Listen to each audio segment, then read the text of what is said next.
Poet, workshop facilitator, and connection director. I met Christine pre-pandemic, which seems like about 20 years ago, at the Highland Northside. I took a class that she taught, and I don't think she would mind me describing her as a little bit of a shit stirrer. I think she's probably proud of that, and I appreciate that as well. I think hopefully we get a little bit of a challenge to our current frame of thinking this morning. So, Christine, it is all yours.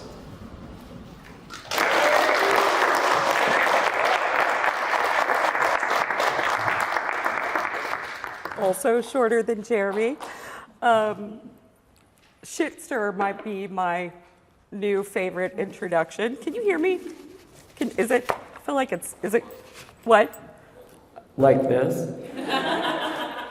Hey, how's it going? First of all, way to go getting here like super early in the morning. So many of my creative friends were like, I so want to be there, but I don't get up at that time. So you did it. I am going to open us today the way that I open all classes that I facilitate. I usually do them in a circle. Some people here have been in the classes that I do. I do them in a circle. I like everybody to be kind of equal. So it's kind of weird for me to be up in front.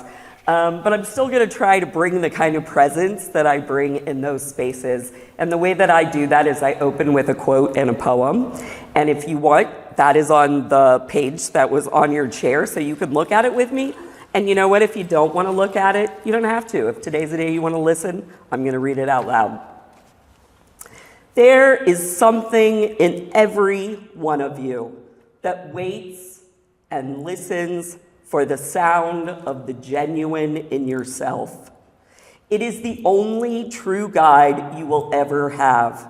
And if you cannot hear it, you will, all your life, spend your days on the ends of strings that somebody else pulls. And that quote is by Howard Thurman, who was a great thinker and a mentor to Martin Luther King Jr.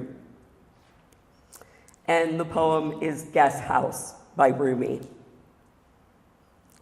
This being human is a guest house. Every morning, a new arrival, a joy, a depression, a meanness. Some momentary awareness comes as an unexpected visitor. Welcome and entertain them all, even if they're a crowd of sorrows who violently sweep your house empty of its furniture. Still, treat each guest honorably. He or she or they may be clearing you out for some new delight. The dark thought, the shame, the malice, meet them at the door, laughing, and invite them in. Be grateful for whoever comes, because each has been sent as a guide from beyond. Well, it's no casual thing that I'm here in front of you today. First of all, because consistently for the last several years of my life, something has been trying to kill me. And I don't mean that sort of casually. I have survived depression. I have a brain tumor that I found out about. I named her Sheila. She's just a traveling companion that we kind of have to keep an eye on. But then the worst of my monsters attacked long COVID. I was actually supposed to be the speaker here when I got COVID and had to cancel. And that ended up being about 18 or 19 months of being on oxygen full time, being in and out of the hospital. just all kinds of ways that it attacked my body. I was pretty ravaged.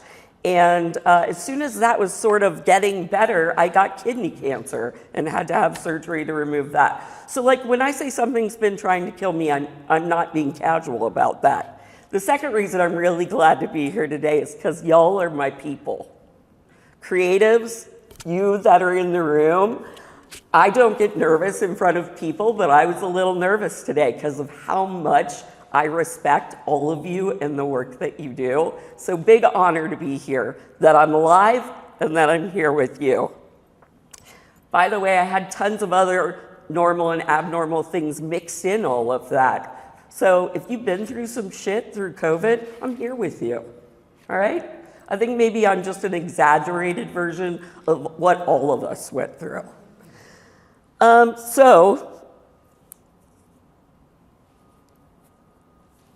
That's why I'm here to talk about now.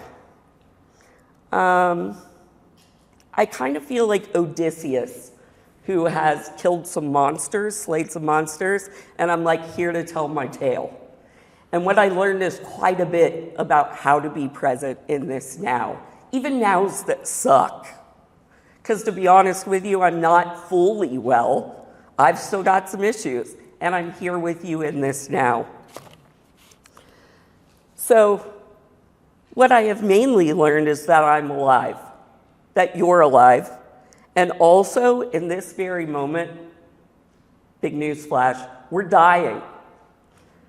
We will die and are currently dying, and if you want to live in the now and understand presence, we have to start there, in the both and, that we are alive and that we don't have a lot of time.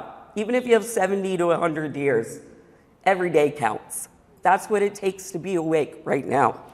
It's what it's taken for me to be awake in this now. That's what's at stake. When we do writing and we help each other edit in some of the classes that I'm in, one of the questions we ask is, what's at stake? And otherwise people can kind of like float in and out of your writing and go like, I don't know, it didn't grab me. Nothing felt like it was at stake. So I just want to say to you, you know what's at stake? That you are alive and also dying. And in fact, if you have been in kind of a malaise, which let me tell you, feels like everybody is post-COVID. If you've been doom scrolling, anybody here a doom scroller? If you've been holding that it's all falling apart, but you're forgetting that means it's an incredible honor to be alive right now in this moment. You're holding only half the truth.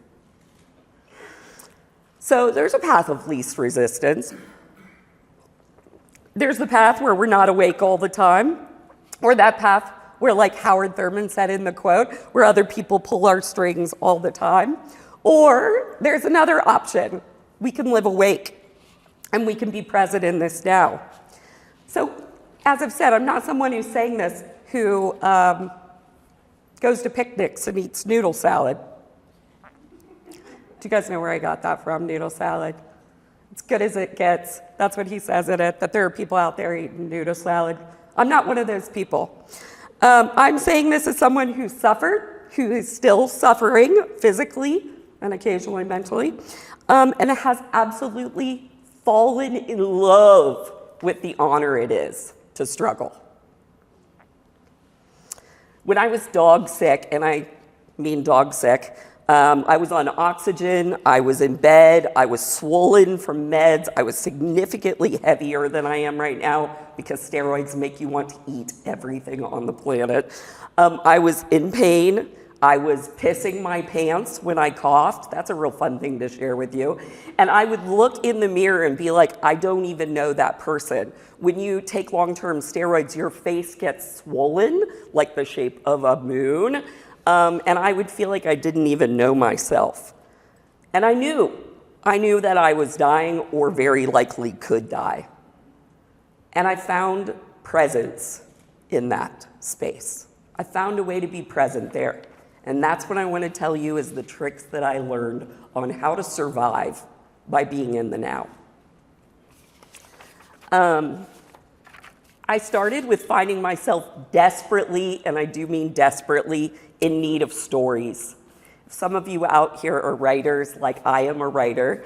I needed to hear or see or experience other people who were survivors, who had made it through a thing, right? It didn't have to be the same thing as me because COVID was so novel at that time that there wasn't somebody like me, and that's what freaked me out the most, to be honest with you. But I was like, other people have gone through hard things. So I fell in love with Frida Kahlo in a new way. I'd always thought of her as someone who, like PS, had had body issues. But all of a sudden, I was super aware that she created everything she created while recovering in bed. She was in and out of the sick bed her whole life from the accident she had that broke her spine. Audre Lorde, the last year of her life, she's a poet and an activist. She wrote journals while she was had breast cancer, which is what she died of. But she continued to write about how to be an activist from her own sick bed. One of my favorite poets, Joy Harjo, had debilitating anxiety, which I'll tell you, steroids that I were on, they give you a little anxiety. I don't know if you've ever had to be on them, but they make you kind of like on edge all the time. She had debilitating anxiety and has continued. She was poet laureate right before our current poet laureate of the United States. She fought it, man. She's a First Nations writer. She's an activist, a poet, a musician, and her poems meant the world to me. Another book I came across was called Threatened with Resurrection. And it was by a Guatemalan poet who was living in exile. And that phrase, threatened with resurrection, loomed over me all the time, that phrase, because I thought, shit, I might recover. I might resurrect from this bed, but like, what shape am I gonna be in? But I felt like all these writers got real present with their now. Real present with their now. Their ability to live present in hard times blew my mind. What I noticed about them is that they were noticers. And to be honestly, if I could rename this talk, I think now equals notice. The only way to be present in their moment you're in is to slow down and notice what's around you. I hope when you got here, you walked around this library a little bit. It's so magical in here that, like, if you don't take a minute to just notice, like, I noticed the coat rack. It's insane. Like, there's beauty all around you. So we start with noticing. And in fact, at times when I had gone through grief or depression in my life, I had found that gratitude was like a really great tool for, putting your focus on the right thing. I'm saying this kind of a joke because I fucking hated the word gratitude all of a sudden. I was like, fuck you and your gratitude. Like, I didn't have gratitude for the situation that I was in. It was too heavy to hold gratitude. But I made peace with the word notice. I could notice. That I could do. I could notice the good, the bad, all of it. I could be an honest noticer. That's how far I was willing to be gratitude.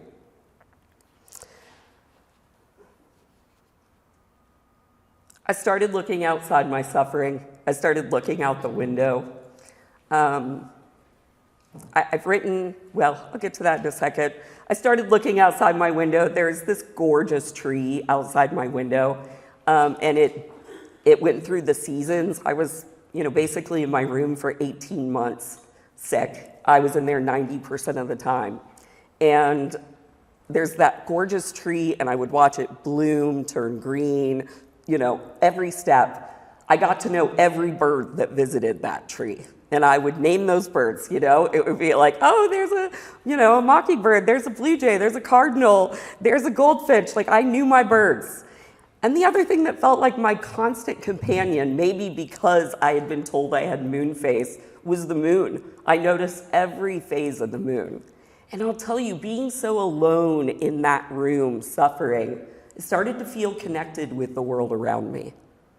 And I'll be honest, I have a husband, a dog, and 5 adult children. So I don't have a quiet house. But suffering, it's kind of solitary.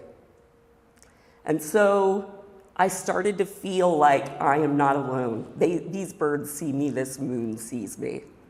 But the next step of noticing, to be honest with you, and that was what I saw these heroes doing, these witnesses. My tradition calls them a cloud of witnesses. I love to gather my cloud of witnesses. And I had done that, right? Frida Kahlo, Audre Lorde. I mean, I was acting like I was peers with these super famous people, but whatever. So I started to realize that what they were able to notice was themselves.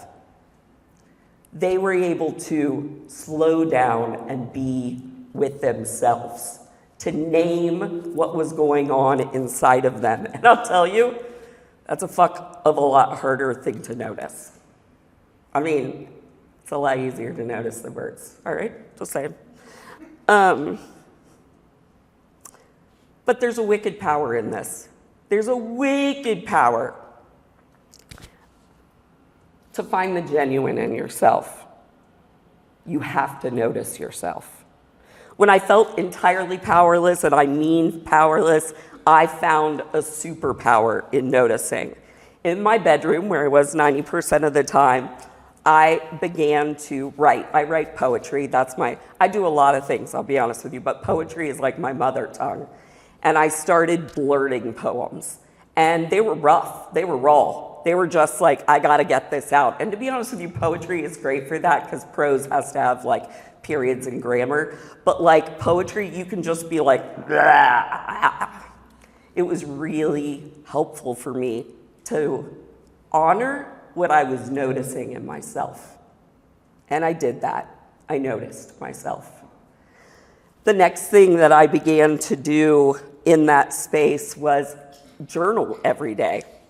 And I'm not talking about in-depth journaling. I'm talking about note-taking. At the end of every day, I would take a minute and go like, how did today go? And I would rate things like my emotions, and I'd be honest about them. Like on a scale of 1 to 10, how was my depression today? How was my anxiety day? How was my joy today? And you know, a lot of times, because it was so bad, you know, depression would be like a 9 or an 11. And I would go, you know what? Today didn't work. This was not a good day.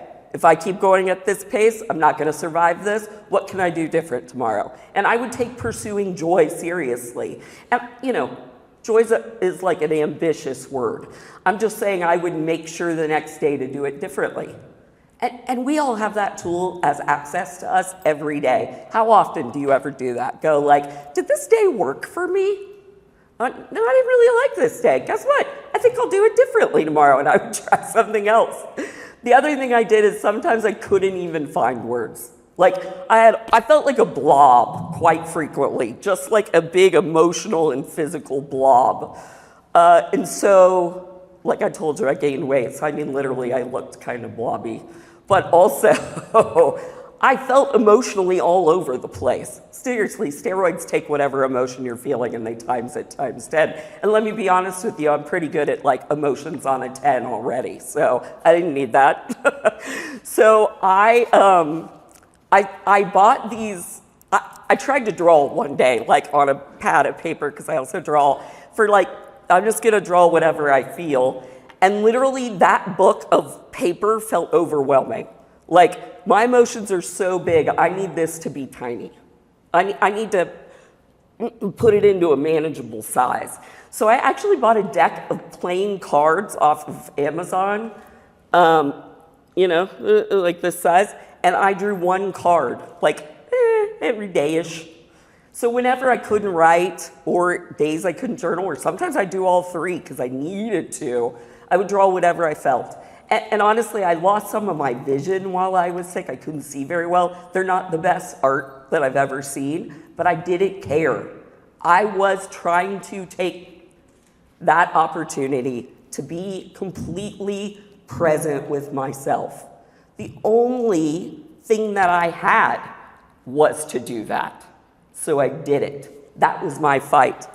And it's what I had seen so many other people who had survived fight be, to take the time to notice and to name. We rarely take the time to actually be present with ourselves. But if you can't be present with yourself, I have a warning for you.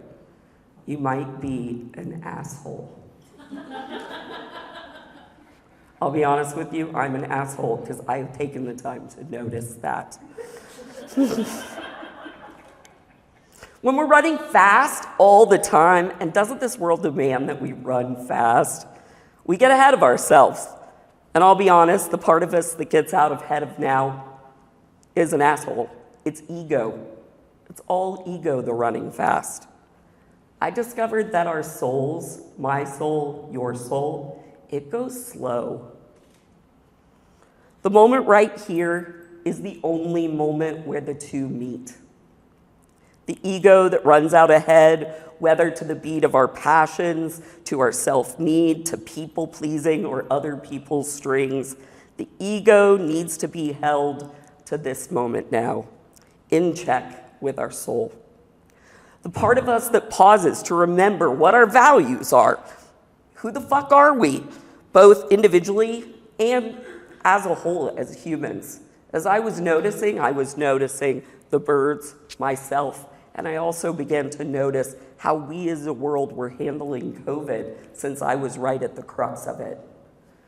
We start to feel connected to all of that when we let our soul keep our ego in check. So guess what? I'm not going to keep talking the whole time. I am going to talk again. But I'm actually going to give you a chance to be present with yourself, with your emotions, your heart, your body, and your mind. These are three data points on checking in with yourself in the present. And if you are freaking out right now that I said that we're going to do those three things and check in with those three things, you might be kind of far away from your own genuine. But it's okay. It's not a long distance. You're right here. So it might take practice to get regular at being with yourself. But if we do it together, I think it makes it easier. And to be honest with you, the first fix is free. So in the classes that I facilitate, we use the tool of fast writes as one of the ways to check in with yourselves. Fast writes are for letting the part of us speak that isn't limited to our inner critic. Do you ever do this? You go to write and you shut down because your critic's so loud. Well, the goal to blurt is to blurt faster than your critic. As a poet, this is step one. I go back later and I craft. It takes time. But I think that if I start with a fast write, it's the most honest. I find the honest core. So we're going to give it a try. You can write on the agenda that you have, anywhere you want on it. You can pull out your phone and use your fingers to type in your notes, but please try to stay away from all the other things on your phone or you won't be here now. And we're only going to do this for 90 seconds, all right? I beg you to do it, though, instead of just sitting there and thinking, because it's not the same thing to sit and think. I'm going to give you some prompts to start with as some options. They're also written down. And even if you're like, I'm not a writer, I don't want to do this, just write 2 words. I'll be so proud of you. All right, so the options that you can write are, what emotions are currently visiting your guest house? Taking that from Rumi's poem that we opened. I gave you that wheel of emotions so that you can get past the basic ones, which is happy, sad, angry. If you're really fighting this, you can just circle them on that little wheel. Make a list of everything that's distracting you right now. It's also a really good way to get completely present. Write it down so you can set it aside for the rest of our time together. Another prompt is, do you treat your emotions as honored guests or slam the door? Are you a good host to your emotions? And a great way I found to just get warmed up so that you can just start writing and then it kind of comes after that is to take a phrase from the poem or quote and write that first. And if you want to start that way, you could start with some momentary awareness comes, or a crowd of sorrows, or the dark thoughts. Or you could start with, my genuine self is. And if you have no idea what the answer is, just write that and see what comes. Another one you could do is list who some of your witnesses are. And you absolutely can do whatever you want instead, meaning just write whatever comes.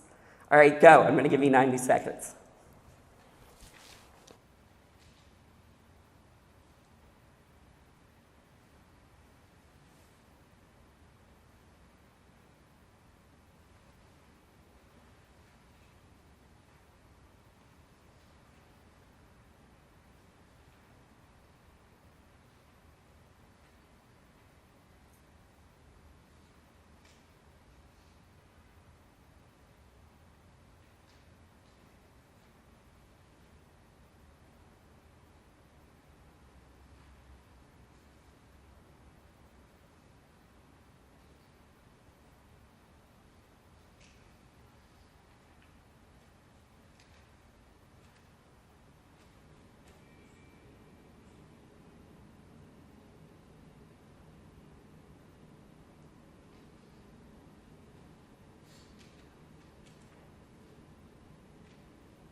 All right, go ahead and take a second to finish the sentence you're on.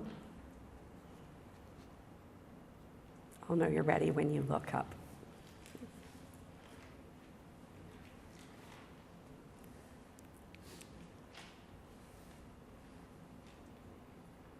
Great job. Being with yourself, completely present. How'd it go?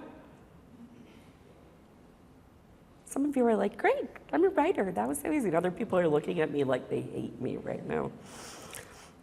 If you were raised in a family like mine, I'll be honest, emotions were not celebrated.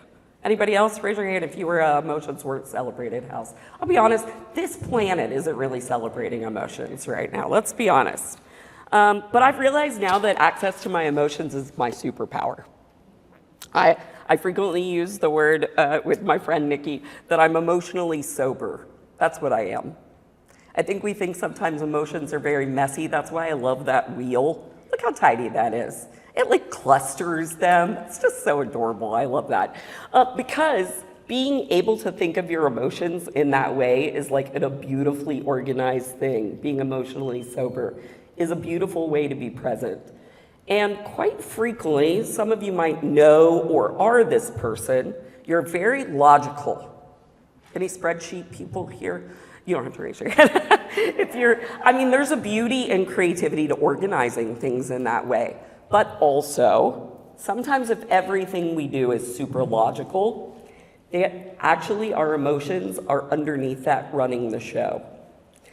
If we don't take the time to name our emotions and be aware of them, they actually might be influencing everything you're doing, even if you are trying to organize it all logically and pretend like they're not.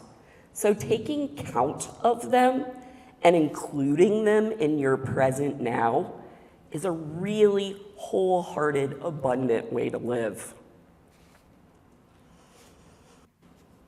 In fact, I would say, for some of you, it feels like the monster under the bed. So let me turn the light on for just a minute. We took 90 seconds to write. Studies have now shown that is how long an emotion lasts. If you feel a thing, it lasts 90 seconds if you will just let yourself feel it. The amount of time it took us to write.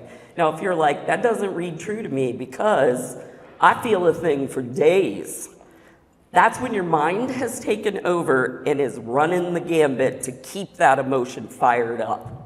If you're angry at somebody and you're replaying over and over again what they did to you, you're gonna stoke that anger, and those 90 seconds can just go on repeat over and over again.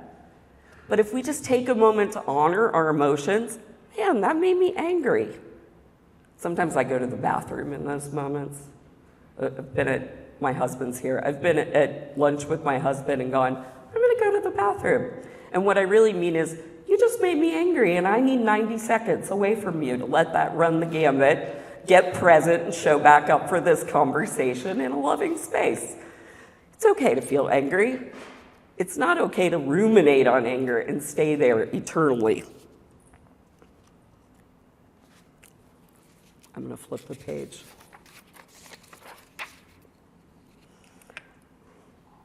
In fact, the other thing that I've discovered is taking note of my emotions.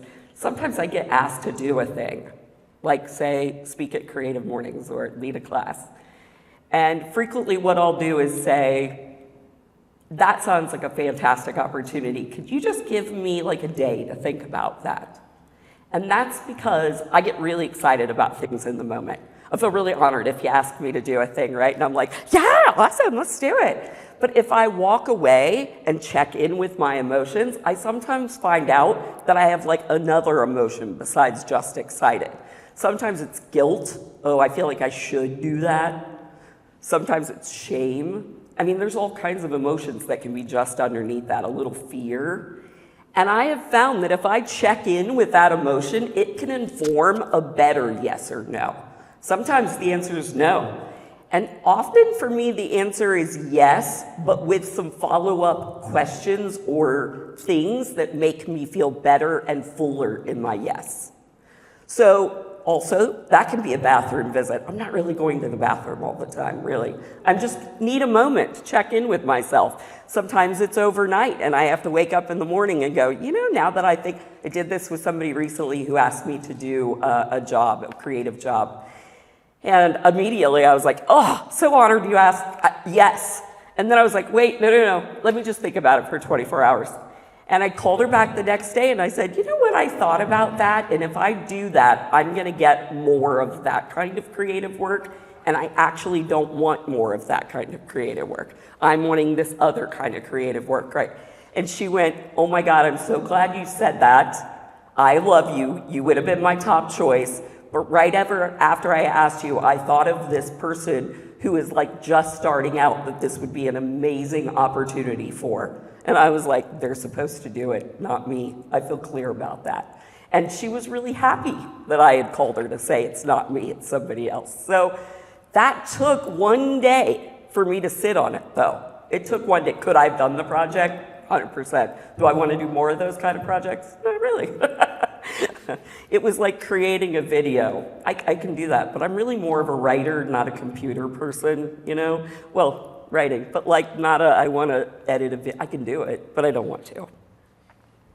So if you're sure what your yeses or nos are because you're touching them with your emotions, that's awesome. But I'll be honest, there's another way to find your yes and no right here in this moment.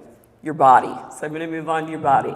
It says on your paper somatics. I don't know if you guys know the word somatics. Is the understanding that our body holds information. You may have heard people talk about trauma is stored in the body, but you know what? All kinds of things are stored in the body. It is another information source, just like our emotions. So we're gonna do a little activity again for you to check in with your body and find out what your yes and no is. I love this thing. It feels a little like a magic trick if you go all in and do it with me, all right? So what I'm gonna have you do, not yet, let me give you instructions first, is you're gonna close your eyes. Actually close your eyes. It's safe here, I promise. I'll keep an eye out.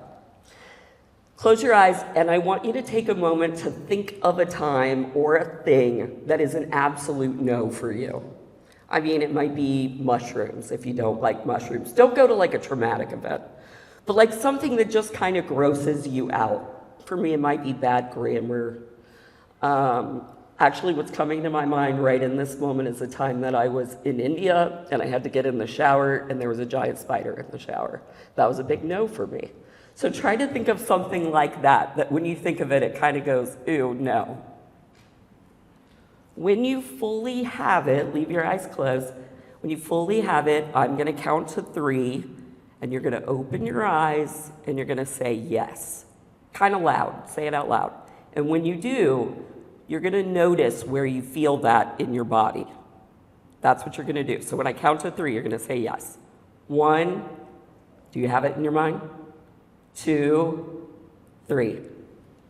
Yes. Turn to somebody and tell them where you felt that in your body. Saying yes to your no.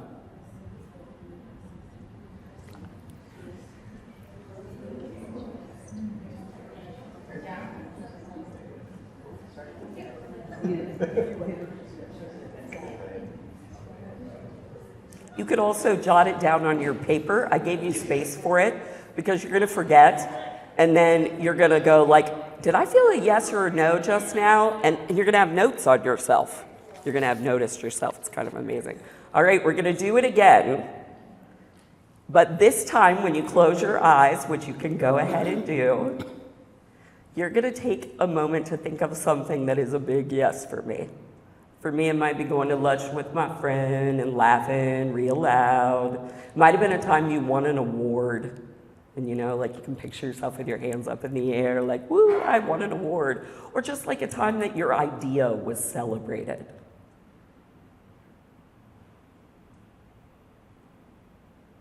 Do you have that fully in your mind?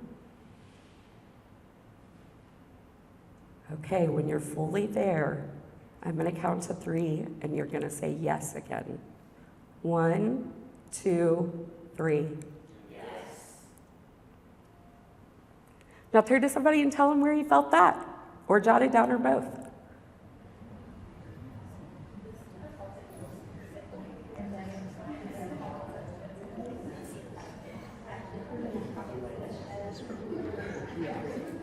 You guys are so much more animated talking about this one. I have no idea where you felt your no, but I can tell where you felt your yes. I see people going like this, and I see people going like this.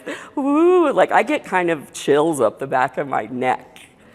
Isn't that insane that your body has that information for you? The next time that somebody says, hey, do you want to do this thing? You can go like, how do I feel right now? In my body, literally. For me, I feel almost like a pressure on my shoulders. Like I get like pain in my shoulders when it's a no. And when it's a yes, I feel like every muscle in my body relaxes and opens. In fact, that's what I could see in all of you. All of the things you were doing were like, big feeling instead of tight and small feeling. Did you guys experience it? Most of you? All right.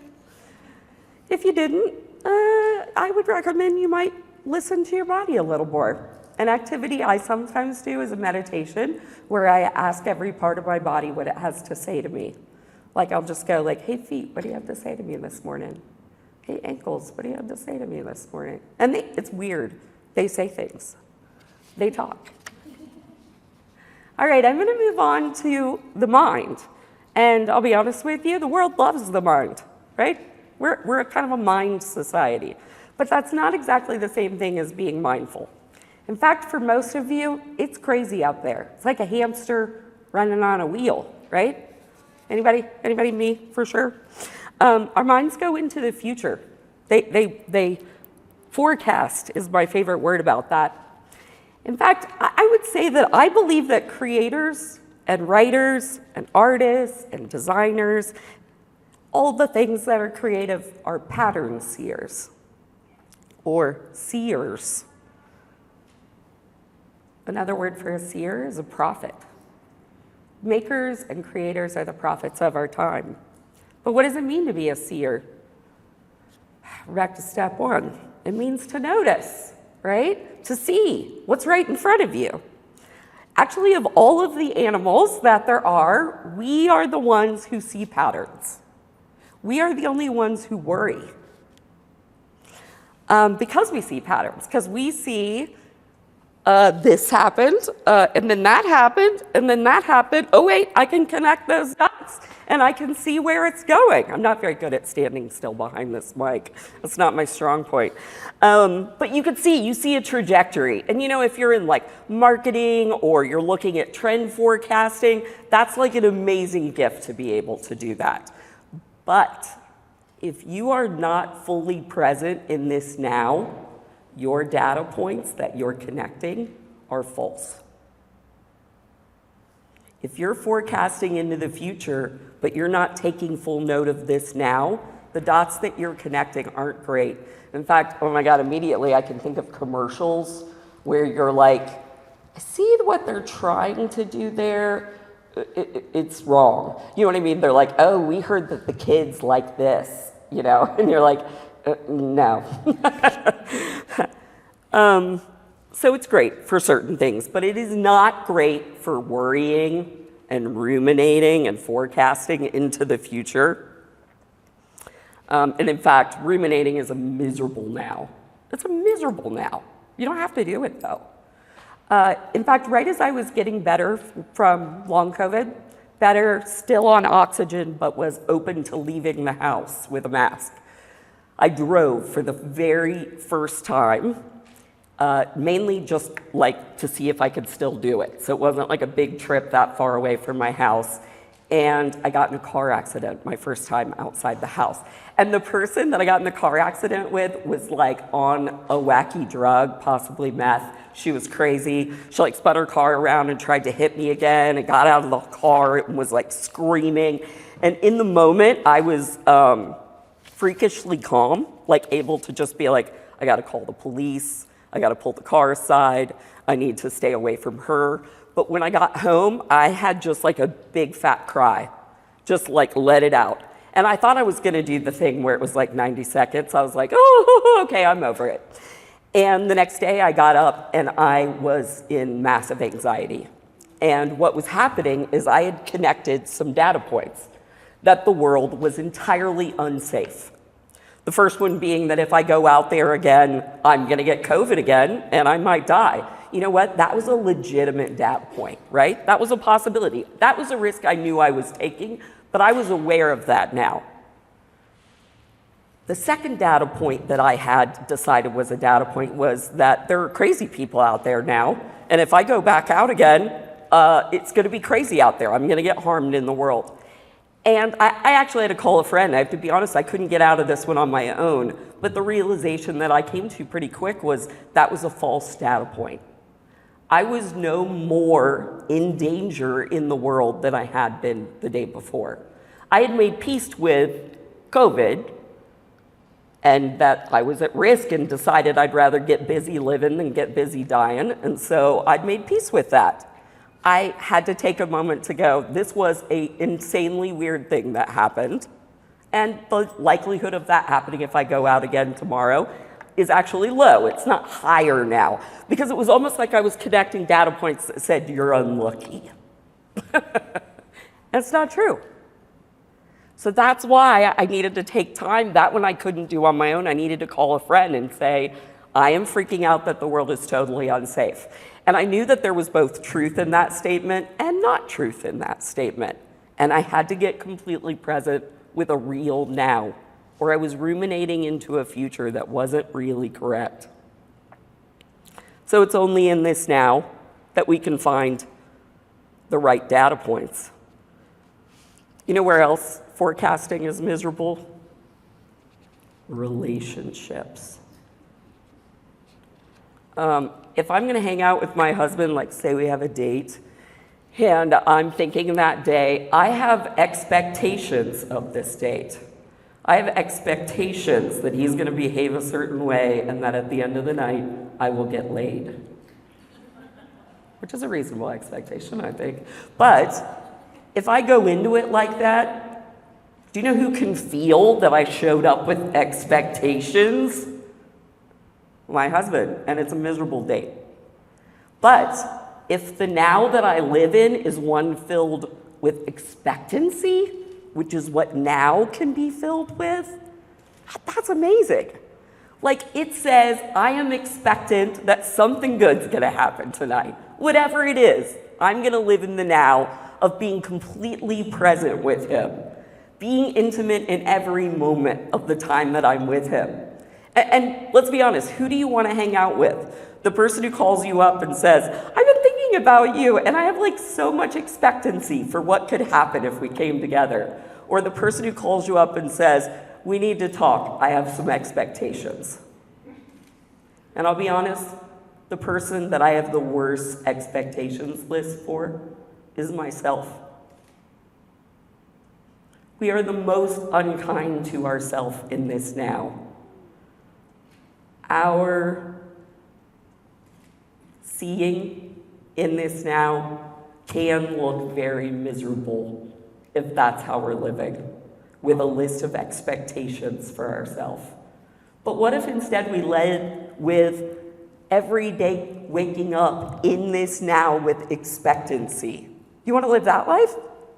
You can, it's your life, you get to pick.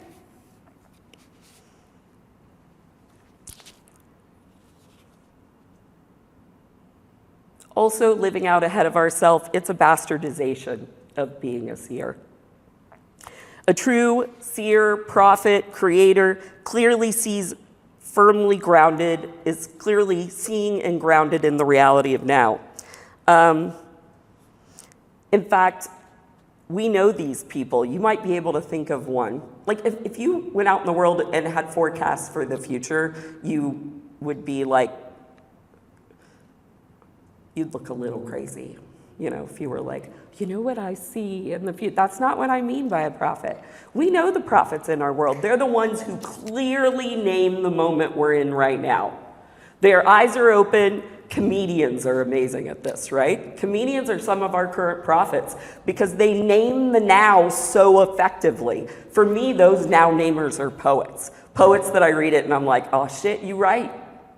Like I have not taken time to notice that, and you noticed and named it for me. That naming, that's what it means to be a prophet or a seer. When I went through a pretty bad depression several years ago, It was because I was completely, insanely busy. I had 5 kids and went back to work full-time in a job that was very encompassing. And externally, my life looked incredibly full. But internally, I had gotten empty. I'd let that happen. And I think that happens, and depression can grab hold of our ankle in those.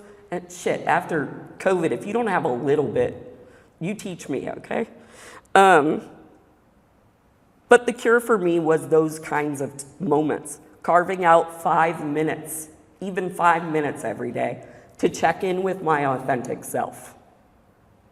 I joined a writing community where I could write whatever I wanted and share that with people and be completely honest and present, and they would listen to that. I needed to start creating ways where I wasn't a people pleaser to everybody else, but I was knowing what was going on inside of me and naming it. Good work in the world, that's where it happens, in that kind of now. You've slowed down enough to bring your soul and your ego into a dialogue with each other. You can hear the wisdom in those kinds of prophets, right? Those ones that are naming the now. But being this kind of seer or noticer, it can be exhausting to do all the time. But I'll be honest with you, it's a worthwhile muscle to build. I find now with my friends, quite frequently, they're shocked at how fast I can name what's going on with me and what I'm gonna do about it. That used to take me days. You know, I'd be like, something ain't right, something ain't right, something ain't right. But now, because I regularly check in with myself, that time gap has shortened. So much faster I can look at someone and say, here's what's going on with me right now, I can feel it. You know, when that guy said that, did that mess with you too? You know what I mean? Like, it's shorter. And I'll tell you, it is a fantastic muscle to build, to be completely present in your now. Even if you can't do it all the time. If you're doing it none, try doing it 5 minutes a day. You could use the exercises I already gave you. I actually want to end my time with you today. How are we doing? Oh, perfect. With a poem I wrote. And it's about the canary in the coal mine. When I get done with the poem, I would love for you to take a moment and jot down if anything came up with you during that time, if anything surfaced about your coal mine and you being the canary. I know the canary in the coal mine well. My papaw was actually a coal miner. That lets you know a little bit about me. And so I know so well how hard coal miners work, and yet that the canary's job is actually not to work, but all those men who are working will die if the canary stops singing, because they're aware of the quality of the air in the mine. And I actually believe that this room is kind of filled with canaries. If you're a creator, you're the singer. You're the one who sings. You're the one who says what's happening now in the world. I actually wrote this poem as I was working my way out of depression, because I started to realize that sometimes my work in the world looked different than the people around me. Like, I was feeling bad at myself for the people who are insanely hard workers. My husband can work circles around me. But that's not who I am. I'm a slow down and check in with the soul kind of person. And if you are too, I want to give you permission to be that kind of person. And you know what? I'm a little bit of both. So here's the poem I want to close with. It's not on your agenda, so just take a deep breath and be present with me as I read this poem to you.